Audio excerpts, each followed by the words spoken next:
Ada yang lebih penting daripada ini, yaitu pembatal-pembatal pahala puasa atau pengurang-pengurang pahala puasa. Antum harus sadar waktu antum berpuasa, sejak subuh argo pahala antum berjalan. Oleh karena sampai ada istilah tidurnya orang berpuasa juga berpahala. Itu bukan hadis Nabi SAW, tetapi benar. Karena selama dia dalam kondisi puasa, bukan kita disuruh tidur, enggak. Tapi seandainya dia letih, dia tidur, argo pahala tetap jalan. Kenapa? Dia dalam kondisi apa? Berpuasa. Jadi sejak subuh dia sudah berpuasa, argo pahala jalan sampai maghrib. Makanya Nabi menyuruh kita menjaga kondisi ini. Kata Nabi SAW, as-sawmu junnatun. Sungguhnya puasa itu adalah perisai. Fa idza kana yaumu siyami ahadikum. Kalau salah seorang kalian sedang berpuasa, fala yarfas. Jangan dia berkata-kata kotor, berkata-kata keji. Wala yajhal, jangan melakukan kegiatan-kegiatan yang tidak benar. Wala yaskhab, jangan teriak-teriak. Nabi larang. Karena kita sedang dalam kondisi apa? Puasa. Dan ini mirip seperti seorang tatkala sedang ihram, maka dia harus jaga kondisinya karena argo pahala sedang jalan. Sama seperti orang berpuasa. Sejak dia azan subuh sampai azan maghrib, argo pahala jalan karena dia sedang berpuasa.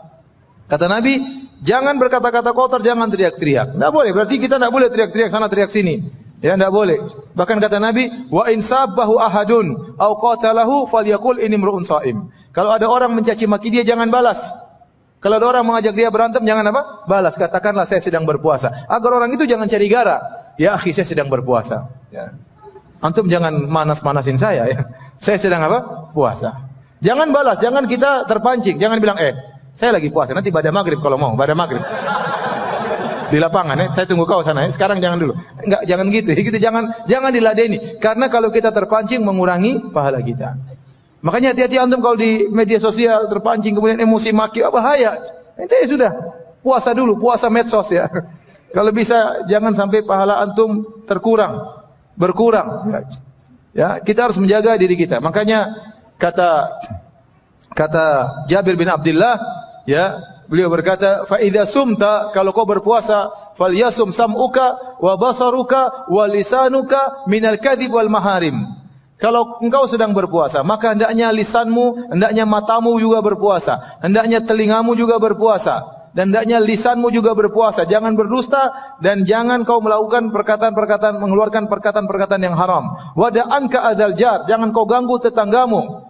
Wal yakun 'alaika waqarun wa sakinah. Hendaknya kau dalam kondisi bersahaja, tenang, ya. Kata Jabir bin Abdullah, ya. Wala taj'al yauma saumika wa yauma fitrika sawaan, dan jangan kau jadikan hari puasamu sama seperti hari-hari biasa. Enggak boleh disamakan. Anda argo pahala sedang berjalan. Maka jaga hari-hari puasa kita dengan menjaga akhlak, menjaga pandangan, menjaga pendengaran. Ya. Di sana ada dosa-dosa yang para ulama menaskan bahwasanya itu membatalkan pahala puasa. Contohnya dusta, contohnya ghibah.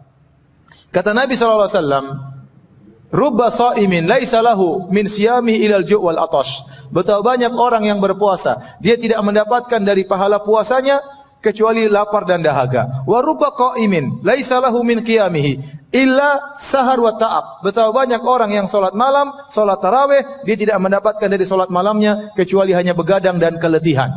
Ini sabda Nabi sallallahu alaihi wasallam. Dalam Sahih Al-Bukhari, kata Nabi SAW, man lam yada'al qawla az-zur wal jahla wal amala bihi falaysa lillahi hajatun fi ayyada'a ta'amahu wa syarabahu. Barang siapa yang tidak bisa meninggalkan perkataan dusta tatkala sedang berpuasa, Allah tidak butuh dengan lapar dan dahaganya. Ini kata para ulama, siapa yang dusta, batal puasanya, batal pahalanya. Puasanya sah, tapi pahalanya enggak ada. Dan dalam Islam ada yang seperti ini, ibadahnya sah tapi pahalanya tidak ada. Contoh, seorang pergi ke dukun, maka solatnya tidak diterima 40 hari. Man ata kahinan aw arrafan fasalau an syai'in lam tuqbal salatu arba'ina yauman. Barang siapa yang datang ke dukun atau para tidak normal bertanya sesuatu, maka tidak diterima solatnya 40 hari. Dia solat 40 hari sah, tapi tidak ada pahalanya. Man syaribal khamra lam tuqbal salatu arba'ina yauman. Barang siapa yang minum khamar, dia sudah bertobat 40 hari, solatnya tidak diterima. Barang siapa berhaji dengan harta haram, tidak diterima hajinya. Kata sebagian orang dahulu, sebagian fuqaha mengatakan, barang siapa yang zaman dahulu berhaji dengan harta riba, harta haram, harta curian, harta merampok, harta menzalimi orang lain, maka dia pergi dengan ontanya, kemudian dia mabit di Mina pada tanggal 8 Zulhijjah, kemudian tanggal 9 dia pergi ke Arafah, kemudian dia wukuf di situ bersama ontanya, kemudian dia melanjutkan pergi ke Muzdalifah malam tanggal 10, kemudian selanjutnya, maka yang haji adalah ontanya bukan dia. Kenapa? Karena dia berhaji dengan harta yang haram. Dia berhaji dengan harta yang haram. Oleh karenanya bisa jadi seorang berpuasa tidak ada pahalanya. Meskipun sah, kita tidak bilang kamu harus ganti puasamu, tidak ada qadha, tapi pahalanya tidak ada. Di antaranya kalau dia berdusta. Hati-hati antum sekarang di zaman fitnah, zaman medsos, jangan berdusta dan jangan ikut menyebarkan berita dusta. Jangan ikut menyebarkan berita dusta. Saya pernah ngisi suatu pengajian di suatu stasiun televisi, ya, di titik-titik TV, pokoknya adalah. Saya ngisi di mereka pegawai, bukan di live, bukan, tapi pegawai-pegawainya. Dan saya sampai pada hadis ini, saya bilang orang yang berdusta pahala puasanya enggak ada. Maka salah seorang pegawai bertanya di hadapan mereka rame-rame, "Ustaz, kami di bulan Ramadan disuruh bikin berita dusta oleh direksi." Bayangkan. Kami disuruh bikin berita dusta oleh direksi. Yang tidak diterima pahala puasanya direksi atau kami juga. Saya bilang semuanya. Gimana direksi yang suruh ente kerjain? Tidak boleh. Ente tahu berita dusta, ente jangan sebarin. Sudah saya sampaikan hadis bagaimana Nabi melihat seorang disiksa di alam barzakh sampai hari kiamat. Tentang seorang kadzab yang bibirnya dirobek, mulutnya dirobek sampai hari kiamat. Ditanya, Nabi bertanya, siapa ini? Kata Jibril, kadzabun yakdzibu bikadzbah fatuhmalu anhu hatta tablughal afaq. Seorang yang berdusta dengan satu dusta, maka di-share dari dia sampai menyampai penjuru dunia, maka disiksa sampai hari kiamat. Sekarang antum kalau mau dusta gampang, ente bikin berita dusta, enter, sudah tersebar kemana-mana, puasa ente tidak ada pahalanya sama sekali. Di antara dosa yang dinaskan oleh para ulama membatalkan pahala puasa adalah ghibah. Ini hati-hati. Ini masa-masa ghibah ya. Zaman-zaman ghibah sekarang ini. Oleh karena kita hati-hati, jangan kita spekulasi dengan pahala puasa kita. Sudah enggak usah ghibah. Kalau Anda ternyata dalam grup ada grup ghibah, Anda left. Anda bilang, para bapak-bapak yang terhormat, saya mau left. Sampai ketemu habis Ramadan. Udah, ente daripada ente dapat masuk dalam majelis ghibah, ente tidak bisa menegur, ente di situ ikut melihat ghibah, ente tidak bisa mengingkari, penting ente keluar. Dan ini terutama ibu-ibu, ibu karena bahaya, ghibah paling banyak di ibu-ibu. Ngerumpi paling banyak di ibu. Kalau bapak-bapak biasanya tidak ya. Biasanya kalau bahasanya tentang poligami, bukan tentang ghibah. Ibu-ibu, ya ini bahaya. Masalah ghibah ini hati-hati. Karena ini bisa membatalkan pahala puasa. Adapun Ibnu Hazm Al-Andalusi dalam kitabnya Al-Muhalla, dia berkata, siapa bermaksiat puasanya batal, bukan cuma pahalanya, puasanya batal. Harus diqadha. Ini pendapat Ibnu Hazm. Tapi pendapat tidak kuat. Yang benar puasanya tetap sah, tetapi pahalanya yang apa? Yang batal. Oleh karenanya tadi kita ingat nasihat dari Jabir bin Abdullah, "Idza sumta," kalau kau berpuasa, falyasum sam'uka wa basaruka. Hendaknya pendengaranmu puasa, matamu juga puasa. Dan ikhwan, kita sekarang di zaman yang penuh dengan fitnah, ya. Antum selama di bulan Ramadan jaga pandangan. Kalau bisa tidak usah nonton macam-macam, enggak usah nonton. Kalau bisa enggak usah nonton berita, enggak usah nonton. Karena ente nonton berita, yang bawa berita cewek. Cewek cantik, pakaiannya seksi. Dia tidak tahu bulan Ramadan. Dia tidak peduli ya. Ya. Apalagi saya pernah menonton zaman dulu ada seorang artis ditanya, "Mbak, kenapa berpenampilan gini-gini?" Kata dia, "Saya niatnya menyenangkan orang." Repot. Bulan Ramadan dia pakai jilbab menyenangkan para penontonnya ya. Ini membuat pahala orang-orang kena roaming seluruhnya. Ya, berkurang.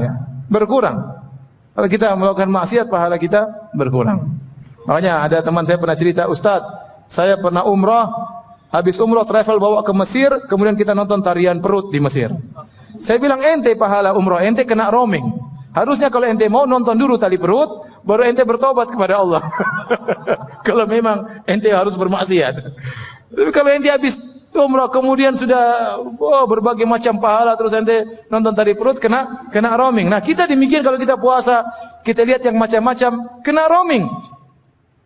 Nabi dulu bersabda, "Iyyakum wal julusa fit turuqat." Hati-hatilah kalian, jangan duduk di pinggir jalan.